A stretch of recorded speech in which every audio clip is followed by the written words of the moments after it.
So hello guys, आज मैं आपको सेकंड स्टेप बताने वाला हूँ जो कि आप आइल्स के बाद करोगे। और ये स्टेप बहुत क्रूशियल होता है और इस पे सारे सब कुछ मैटर करता है, डिपेंड करता है आपका, और इस पे ही सब कुछ डिपेंड करता है। तो ये स्टेप बहुत आप ध्यान से चूज़ करना, और मतलब ये स्टेप को बड़ा ध्यान से आपको मतलब पूरा टाइम लगा के इसको यूटिलाइज़ करके आपको सब कुछ ध्यान से करना है। तो ये आता है हमारा कॉलेज सिलेक्शन या कॉलेज या यूनिवर्सिटी सिलेक्शन कह लो।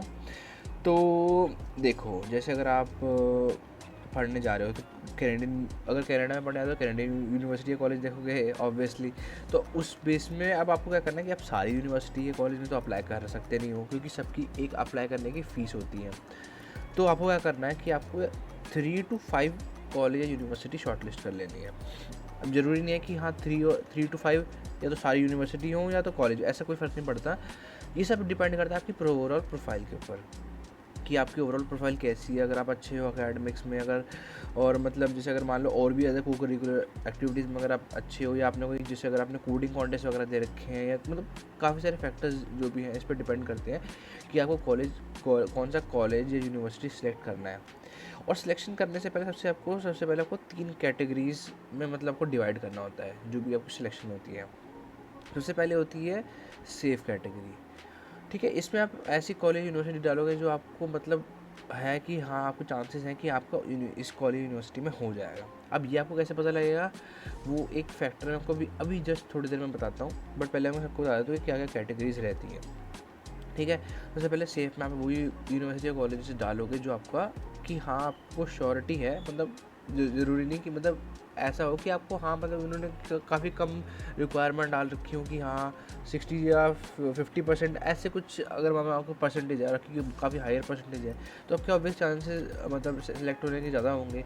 तो वही बात है कि आप ऐसी यूनिवर्सिटी कॉलेज इसमें डालो जो कि आपको लगे कि हाँ आप इसमें एडमिट आ सकता है आपका। उसके बाद आता है कि मीडियम कॉलेज यूनिवर्सिटी, जो कि आपकी डुएबल यूनिवर्सिटी हो सकती है कि हाँ मतलब हाँ इसमें क्या है कि आपका चांसेस तो है बट थोड़े कम भी है। मतलब मान लो अगर 80% आपके चांसेस हो सकते हैं कि इस यूनिवर्सिटी में हो जाए और 20% आपका ना हो पाए, या ये मैथ 85 या 90 तक भी जा सकता है। ठीक है, तो आप ऐसी कॉलेज यूनिवर्सिटी आपको सिलेक्ट कर लेनी है मीडियम वाली में। और थर्ड होता है कि एम्बिशियस। अगर आपको हाँ कि ये चाहिए कि आप कोई अच्छी यूनिवर्सिटी या कॉलेज में पढ़ो, तो आप एक अच्छी कॉलेज यूनिवर्सिटी आप एम्बिशियस में डाल सकते हो। मैं रिकमेंड करूँगा कि आप एक डाल लो तो ज़्यादा बेटर है। तो मतलब एक एम्बिशियस में डाल लो, एक मीडियम में डाल लो, एक सेफ में डाल लो। तो आपकी यहाँ पे क्या हो जाएंगे, 3 यूनिवर्सिटीज़ या कॉलेज हो सकते हैं जो आप इसमें डाल सकते हो। तो 3 to 5 अगर आप कर लो तो ज़्यादा बेटर रहता है। वैसे तो मैंने जो करी थी वो मैंने 3 यूनिवर्सिटीज़ में अप्लाई करा था, और मैंने 2 सेफ डाली थी, एक मीडियम डाली थी और एक एम्बिशियस डाली थी। 2 सेफ मैंने इसलिए डाली थी कि उनकी थोड़ी रैंकिंग वाइज एक ऊपर थी एक नीचे थी। तो वही बात है। तो वही है कि आपको 3 to 5 यूनिवर्सिटी या कॉलेज आपको सिलेक्ट कर लेने हैं इन कैटेगरीज के। या तो आप एक मीडियम, एक हाई और एक सेफ में कर लो, या आप कोई भी आप 2 सेफ कर लो या 2 मीडियम कर लो या 2 एम्बिश कर लो, ये आपके ऊपर डिपेंड करता है। बट वो ये कि हाँ आपको तीन तो कर ही लेनी चाहिए। उसके बाद आपको क्या करना है, क्या आप सिलेक्ट कैसे करोगे, कैसे चेक करोगे कि हाँ कौन सेफ है, कौन सी मॉडरेट है, कौन सी एम्बिशियस है। ये सबसे पहले फैक्टर्स में डिपेंड करता है, वो है हमारी रैंकिंग। कि आप सबसे पहले इस वेबसाइट पर जाओ जो मैं आपको यहाँ पे डिस्क्रिप्शन में भी मेंशन कर दूँगा। वेबोमेट्रिक्स करके एक वेबसाइट है, इसमें क्या है ना कि सारी यूनिवर्सिटीज़ और कॉलेजेस है लिस्टेड है इसमें। ठीक है, अब आपको ये सारी यूनिवर्सिटीज़ ये कॉलेज इस रैंकिंग के बेस पे आपको चूज़ करनी है कि कौन सी आपकी सेफ रहेगी, कौन सी मीडियम रहेगी, कौन सी एम्बिशियस रहेगी। अब सबसे पहली बात, अब इसमें भी इतनी सारी यूनिवर्सिटीज़ हैं, अब मैं कौन सी यूनिवर्सिटी को कहूँ कि हाँ भाई मेरे लिए सेफ़ है। तो जैसे कि मान लो मान लो आपकी अगर मान लो उसका कोकरिकुलर भी मॉडरेट है, एकेडमिक भी मॉडरेट है। मान लेता हूँ आपकी 80% चल रही है फ़िलहाल के लिए, मान लेते हैं। तो आपने क्या करना है, जैसे मान लो कोई भी आप यूनिवर्सिटी चूज़ कर लो, अगर मान लेते हैं हम यूनिवर्सिटी ऑफ ऑटवा सेलेक्ट कर लेते हैं, तो हमने क्या करना है, यहाँ पे सर्च करना है university of Ottawa. Master in computer science, अगर आप मान लो आपने कोई भी कोर्स जो आपको चाहिए वो आपने यहाँ पे मेंशन कर देना कि यूनिवर्सिटी ऑफ ऑटवा या कोई भी यूनिवर्सिटी का नेम और आपका कोर्स का नेम, ठीक है। जैसे यहाँ पे आपका यूनिवर्सिटी की वेबसाइट आ जाएगी, और आपको ध्यान रखना है जो ये शिक्षा करके जो है, ये जो आपकी शिक्षा.com वगैरह है, कॉलेज दुनिया है, इसके आपको भरोसा नहीं करना है। तो आपको किस पे भरोसा करना है, कौन से सोर्सेज पे आपको रिलाय करना है? एक तो आप यूनिवर्सिटी की वेबसाइट पे रिलाय कर सकते हो, या तो आप यूनिवर्सिटी को मेल करके जो आपको इन्फॉर्मेशन गैदर कर सकते हो उस पर आप रिलाय कर सकते हो, क्योंकि इसके अलावा आपको करेक्ट इन्फॉर्मेशन कोई नहीं देगा। आप बेफालतू में इधर कन्फ्यूज होते रहोगे ये देख के कि हाँ शिक्षा में ये लिखा है, यूनिवर्सिटी में ये लिखा है। तो प्लीज़ डोंट ट्रस्ट शिक्षा और कॉलेज दुनिया की जो भी वेबसाइट है। अगर आपको कोई अगर मान लो कोई इन्फॉर्मेशन यहाँ पे कॉलेज यूनिवर्सिटी की वेबसाइट पे मेंशन नहीं है, तो आपको यूनिवर्सिटी को मेल डालनी है और आपको इन्फॉर्मेशन मतलब ले लेनी है। अब जैसे अगर मैं आपको बताता हूँ कि जैसे अगर आपने कोई भी यूनिवर्सिटी, जैसे मैंने आपको मान लिया कि यूनिवर्सिटी ऑफ ऑटवा मैंने सेलेक्ट करी है, तो आपके सेफ़ में आएगी या मीडियम में आएगी या एम्बिशियस में आएगी। तो आपने यहाँ पे यूनिवर्सिटी का नेम डाला, कोर्स डाला, यहाँ पे जैसे यहाँ पे वेबसाइट आ जाएगी यूनिवर्सिटी की। तो अब देखते हैं कि ये क्या मेंशन करते हैं। सबसे पहली चीज़, अगर आपने कोई भी कोर्स लिया तो सबसे पहले आपको चीज़ ये भी चेक करनी होती है कि वो जो आपका जो पर्टिकुलर कोर्स है वो या तो कोर्स बेस्ड होता है या तो थीसिस बेस्ड होता है। कोर्स बेस्ड मतलब आपको कोर्स जैसे होता है ना, जैसे आपका इंडिया में इंजीनियरिंग वगैरह होती है कि पर्टिकुलर कोर्स पे बेस्ड होता है कि आपने हाँ ये कोर्स है, आपको ये पढ़ना है और इसका एग्ज़ाम देना है। रिसर्च बेस्ड में आपको रिसर्च करनी पड़ेगी किसी पर्टिकुलर टॉपिक की, हाँ आपको रिसर्च करनी है तो रिसर्च पेपर वगैरह पब्लिश वगैरह करवाने पड़ सकते हैं। तो ये सब चीज़ें आती है रिसर्च बेस्ड प्रोग्राम पे। तो ये सब तो ये भी आपको ध्यान रखना है कि आपका जो कोर्स है वो आपको कोर्स बेस्ड में पढ़ना है या रिसर्च बेस्ड में पढ़ना है, ठीक है। ये चीज़ आपको डिपेंड करती है। और दूसरी चीज़ आपको डिपेंड करती है कि आपका इनटेक इसमें अवेलेबल है कि नहीं है, कि जो आपका कोर्स है, जो इस पर्टिकुलर यूनिवर्सिटी का ये वाला जो कोर्स है वो आपका जो इनटेक है, जैसे फॉल इनटेक हो गया, समर इनटेक हो गया है ना, इसी वाली जो भी इनटेक्स होते हैं इनमें आपका कोर्स जो है अवेलेबल है या नहीं है। क्योंकि सारी यूनिवर्सिटी या कॉलेजेस जो होते हैं कि वो आपका फॉल इनटेक में तो ऑफ़र करते ही हैं सबको, बट क्या होता है कि जैसे विंटर इनटेक आता है और जो समर इनटेक आता है उसमें क्या होता है, विंटर इनटेक में फॉल इनटेक सबसे ज़्यादा यूनिवर्सिटी या कॉलेज ऑफर करते हैं एडमिशन, उसके विंटर में और कम हो जाता है, समर में और कम हो जाता है। तो ये आपको ध्यान रखना है कि आपका जो भी कोर्स है वो विंटर इनटेक या जो भी आपकी पर्टिकुलर इनटेक है उसके लिए अवेलेबल है या नहीं है, ठीक है। तो उसके बाद जैसे कि यहाँ पे हम चेक करें एडमिशन रिक्वायरमेंट्स में हम आते हैं। तो जैसे क्या कर रखा है कि इन्होंने जगह masters of computer science select कर रखा है, अब इन्होंने क्या बोला है कि आप बैचलर चाहिए वो डिग्री इन कंप्यूटर साइंस और इक्विवेलेंट। अब जैसे अगर आपको कंप्यूटर साइंस में आ रहा तो आपको कंप्यूटर साइंस वाली ही डिग्री चाहिए होती है इनको। मैं ऐसा इसलिए क्यों कह रहा हूँ, क्योंकि अगर मान लो अगर आप कोई और फील्ड से आ रहे हो, सिविल से आ रहे हो, सिविल या आप कोई भी मैकेनिकल फील्ड से आ रहे हो और कंप्यूटर साइंस में शिफ्ट कर रहे हो तो थोड़ा इनको ना दिक्कत रहती है। ये वही प्रेफर करते हैं कि हाँ अगर कंप्यूटर साइंस का बच्चा या आईटी का बच्चा कंप्यूटर साइंस वाले में ही सेम इक्विवेलेंट कोर्स में आ रहा है तो ज़्यादा उनको प्रेफरेंस मिलती है। बट ज़रूरी नहीं है कि हर केस में ये चीज़ हो। क्या पता सिविल वाले के पास काफ़ी सारे कॉन्टेस्ट वो कोडिंग कॉन्टेस्ट पड़े हों, क्या पता उसने काफ़ी सारे जीते हों, मतलब ये भी एक फैक्टर्स है। मैंने तो आपको बताया कि हाँ इस पॉइंट पे हल्का सा उनको प्रेफरेंस मिलता है, बट वो ये कि हाँ आपकी ओवरऑल प्रोफाइल ही देखी जाती है। जैसे अब इन्होंने साफ साफ मेंशन कर रखा है कि यहाँ पे मैंने मेरे को बोला था कि यहाँ पे आपको एक परसेंटेज मेंशन होगी जिस बेस से आपको सेलेक्ट करना है कि आपका कौन सी यूनिवर्सिटी या कॉलेज जो है आपको एडमिशन मतलब आपको सेफ में डालना है या मीडियम में डालना है या एम्बिशियस में डालना है। सबसे पहली बात यहाँ पे इन्होंने मिनिमम एवरेज जो है आपका 70% है, ठीक है। 70% इन्होंने बोला कि हाँ इनका जो मिनिमम एवरेज होता है कि बच्चों का जो भी कंप्यूटर साइंस के जो मास्टर्स वाले बच्चे होते हैं उनका जो मतलब एक्सेप्टेंस है वो 70% से ऊपर ही रहता है। बट अगर मैं आपको कहूँ कि आप इसमें 70% में 8 या 10% जोड़ दो जो कि होता है 78% या 80%। अगर 78% या 80% से अगर आपकी परसेंटेज ऊपर है, अगर ज़्यादा ऊपर है तो आपकी ये सेफ़ कैटेगरी में आ जाएगी। अगर 70-80 के पॉइंट पे ही है, एज पे ही है, या आपकी मान लो 81 है या 80 है तो ये आपका एक मीडियम यूनिवर्सिटी में आ जाएगा। अगर 70 या 80 नहीं रीच कर रही है तो ये आपका एम्बिशियस में आ जाएगी, ठीक है। अब यहाँ पे क्या बोला कि have an admission average of 80% और हायर। अब मैंने यहाँ पे उन्होंने साफ से मेंशन करा कि हाँ हम 80% से ऊपर वाले बच्चे ही लेते हैं। तो अब यहाँ देख सकते हो कि हाँ 70% में अगर आप 8 या 10% ऐड करो और उसके ऊपर वाले बच्चे ही ऐड होते हैं with a medium and decent profile.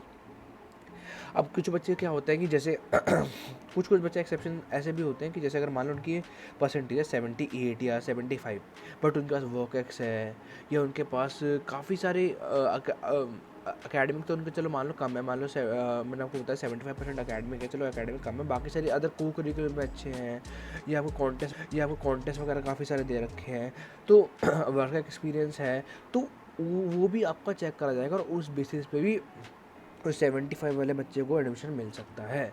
But मैं अभी जो बात कर रहा हूँ वो नॉर्मल कि हाँ आपने थोड़ा कोरियोग्राफी कर रखा है, एकेडमिक आज का अच्छा है ही, रीच कर रहा है वो लेवल से ऊपर, और आपने थोड़े बहुत कॉन्टेक्ट ना भी दे रखे हो ना दे भी रखे हो, प्रोजेक्ट भी हल्के बहुत कर रखे नहीं भी कर रखे, तो एक मान लो थोड़ा सा डिसेंट प्रोफाइल के बेसिस पर अगर देखा जाए तो ये मैंने आपको मैथ बताई है। तो सिंपल सी बात है, अब आपने यहाँ पे चेक कर लेना है, ठीक है। अब अपने यहाँ पे आपको समझ में आ गया कि हाँ कैसे आपको परसेंटेज के बेसिस पे आपको यूनिवर्सिटी और कॉलेज करने हैं। अगर मान लो अगर आपको नहीं डिटेल दे रखी यूनिवर्सिटी की वेबसाइट पे, आप तो उनको मेल कर दो कि आपका एडमिशन एवरेज इस कोर्स में कितना है। अगर नहीं दे रखी तो या तो कोयरा पे काफ़ी बच्चे मेंशन करके देते हैं, या तो मेल कर दिया आपने यूनिवर्सिटी को, ठीक है, या तो आप क्या कर सकते हो उस कॉलेज का एडमिशन एवरेज देख सकते हो, कॉलेज यूनिवर्सिटी का एडमिशन एवरेज दे सकते हो। तो वो ये कि आपको एडमिशन एवरेज देख के आपको आइडिया लग जाएगा कि हाँ 7-8% वो एडमिशन एवरेज में मत प्लस करना है, एडमिशन एवरेज जो भी होगा उसके अंदर आपको 8 to 10% ऐड करने की कोई ज़रूरत नहीं है। मैं वैसे बता रहा हूँ कि इनका जो एवरेज है कितना मिनिमम एवरेज रहेगा या उतना उनका बेस मिनिमम कितना परसेंट उनको रिक्वायर्ड है वो होता है, ठीक है। बाकी एक्सेप्टेंस एवरेज तो वही होगा कि हाँ उससे जितना भी अगर एक्सेप्टेंस एवरेज 80% है तो उससे ऊपर वाले बच्चे ही जा सकते हैं, ठीक है। तो इतनी सिंपल सी बात आपको समझ में आ गई होगी, ठीक है। आपको ये चीज़ चेक कर लेनी है। एक तो अगर मान लो मैं फॉर एग्जांपल कहता हूँ कि 80% वाला बच्चा है, देखिए 80% है विद डिसेंट प्रोफाइल, तो ये उसकी मीडियम यूनिवर्सिटी में आएगी, ठीक है। और अगर मान लो 75 वाला बच्चा तो एम्बिशियस में आएगी। 75 वाले बच्चे तो मैं तो कह रहा हूँ मेरे से बहुत मुश्किल है कि तभी मैं एम्बिशियस प्रोफाइल में आएगी। अगर मान लो 80 से ऊपर 85 है तो ये यूनिवर्सिटी उसको मतलब सेफ़ भी आ सकती है, बट वो ये कि सेफ़ या मीडियम में आएगी क्योंकि ये थोड़ी यूनिवर्सिटी काफ़ी टॉप की यूनिवर्सिटी है। बट हाँ ये इसकी सेफ़ में कह सकते हैं थोड़ी जैसे थोड़े प्रोजेक्ट वगैरह कर रखे हैं, क्योंकि 85% काफ़ी अच्छी होती है, तो हाँ उसका हो जाएगा आराम से, सेफ़ में हम कंसिडर कर सकते हो। तो ऐसे आपको सिलेक्ट करनी है यूनिवर्सिटीज़, और उस बेस एक तो परसेंटेज की बेसिस हो गया, ठीक है, कोर्स बेस या थीसिस बेस आपको चेक करना है। अब एक और यूनिवर्सिटी का आपको चेक करके दिखा देता हूँ। जैसे अगर आपको मान लो कि जैसे कॉनकॉर्डिया यूनिवर्सिटी एक है, यूनिवर्सिटी मास्टर साइंस, ठीक है। अब इसका चेक कर लेते हैं। अब इसमें क्या कर रखा है, अब आपको ध्यान रखना है कि कोर्स बेस है थीसिस बेस है, ये भी आपको चीज़ चेक करनी है। कोर्स बेस और थीसिस बेस आपको चेक करना है, कहीं यूनिवर्सिटी की वेबसाइट में मेंशन होता है, कहीं नहीं होता। आपको इंटेक सेकंड चीज़ है, आपको इंटेक्स चेक कर लेना है कि हाँ वो इंटेक में आपका जो कॉलेज यूनिवर्सिटी आपका ऑफर दे रहा है वो वाले कोर्स में, ठीक है। तो आपको क्या देखना है, आपको कोर्स ध्यान रखना है, कोर्स ध्यान रखना है, ठीक है। उसके बाद कि वो जो कोर्स है वो कोर्स बेस्ड में पढ़ाया जा रहा है, रिसर्च बेस्ड में पढ़ाया जा रहा है, वो ध्यान रखना है। अब जैसे कुछ बच्चों को क्या होता है कि एक चीज़ और है कि हाँ कुछ बच्चों कोऑप भी होती है, तो क्या होता है कि कुछ कॉलेज यूनिवर्सिटी में कोऑप भी मिलती है, तो उसमें कभी मेंशन होता है। जैसे अगर मैं चेक कर लो तो जैसे ये इनका जो कोर्स बेस्ड है इनमें कोऑप भी है, तो अगर आप कोऑप भी जाना चाहते हैं तो वो आपको मेंशन होगी यूनिवर्सिटी या वेबसाइट पे। अगर नहीं है तो मैं कह रहा हूँ बार बार कि उनको मेल करो, उनसे डिटेल सारे निकलवाओ। ये सारे आपको चीज़ करने में टाइम लगेगा और इसको आपको टाइम लगाना भी है, क्योंकि अगर आपने यहाँ गलती कर दी तो आगे सब खराब हो जाएगा आपका।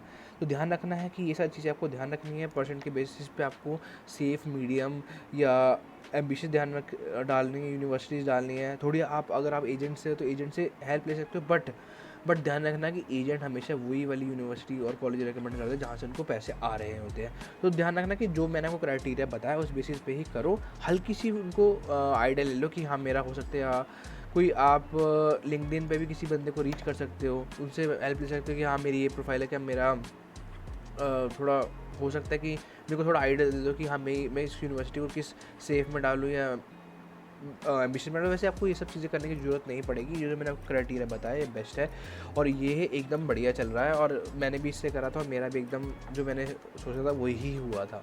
ठीक है, मेरी भी मीडियम यूनिवर्सिटी में आ गया था, मेरे को सेफ में भी आ गया था, मीडियम में भी आ गया था, एम्बिशियस में अनफॉर्चुनेटली नहीं आया था क्योंकि वो एम्बिशियस है बट ट्राई तो मैंने करा। ठीक है, बाकी ये बात होगी आपकी कॉलेज यूनिवर्सिटी सिलेक्शन की। ठीक है, और मैंने आपको समझा दिया कि हाँ ये कोई भी फालतू वेबसाइट पे दिमाग मारने की कोई ज़रूरत नहीं है, कोई आपको, क्योंकि क्या होता है कि आप इसमें कुछ और लिखा होता है, यूनिवर्सिटी की वेबसाइट कुछ और लिखा होता है। तो मेन जो आपका होता है कि जो भी सर्च होता है, जो भी आपका फैक्चुअल होता है वो यूनिवर्सिटी की वेबसाइट पे ही मेंशन होता है और आपको ध्यान देने की ज़रूरत नहीं है।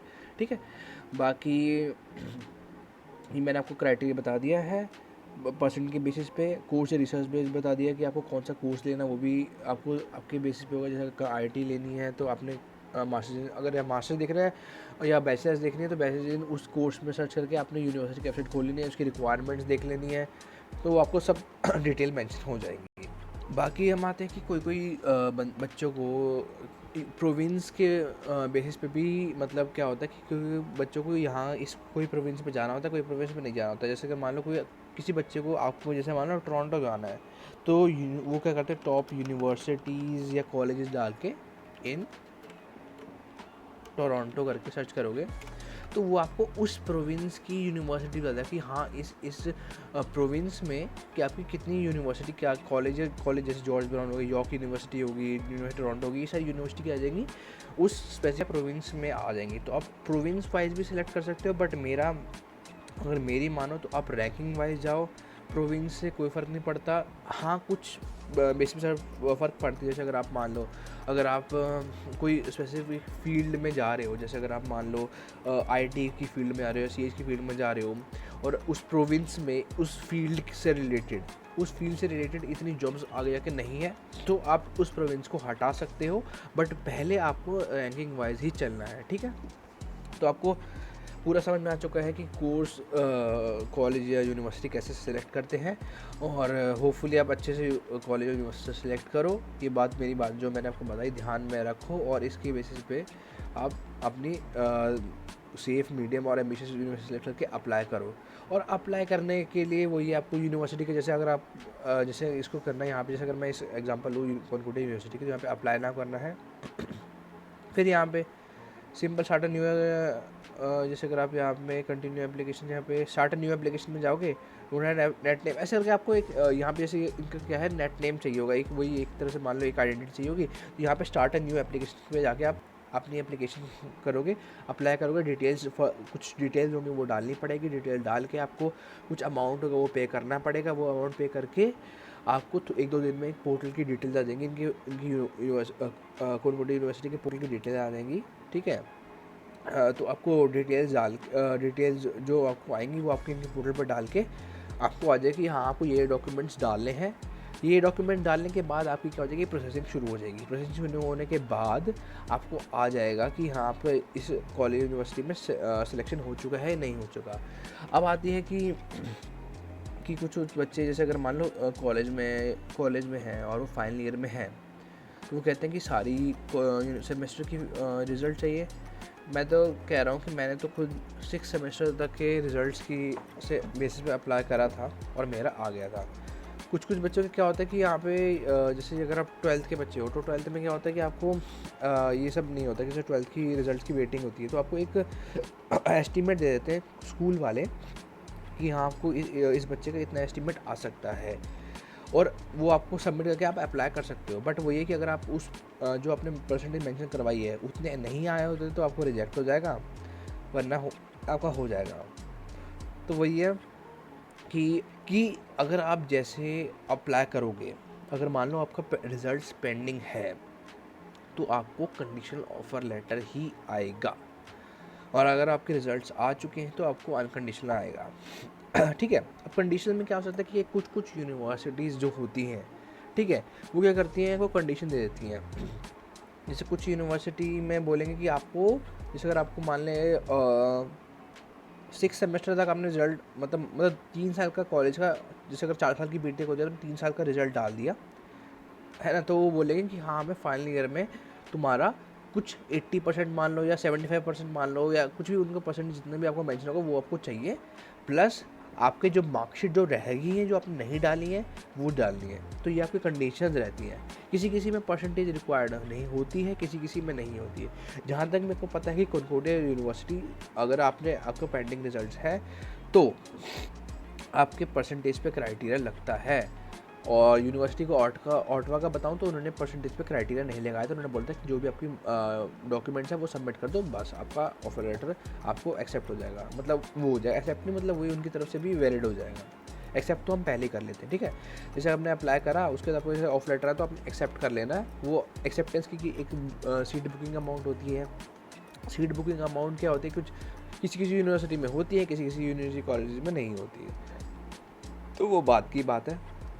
बट आपको मेन चीज़ है कि ऐसा सिलेक्शन कैसे करनी है, ठीक है, किस बेसिस पे करनी है वो समझ में आ गया।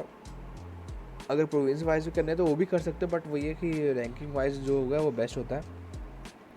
और बाकी यही सब था। बाकी पोर्टल का भी आपको बता दें कि हाँ कैसे कैसे अप्लाई करना है, डॉक्यूमेंट्स आपको सबमिट करने हैं, फिर आपको फ़ीस पे करनी है।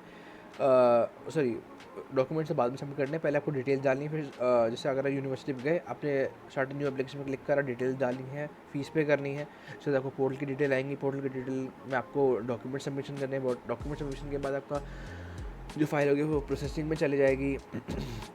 प्रोसेसिंग में जाने के बाद आपको रिज़ल्ट आ जाएगा कि आपको ऑफ़र आया है कि नहीं है। आया है तो आपको एक्सेप्ट कर लेना है, सीट बुकिंग है तो सीट बुकिंग अमाउंट पे कर देना है, नहीं है तो आपको एक्सेप्ट कर लेना है without any paying any amount. बाकी आपको पूरा समझ में आ चुका है ओवरऑल प्रोसेस कैसे सिलेक्शन करना है।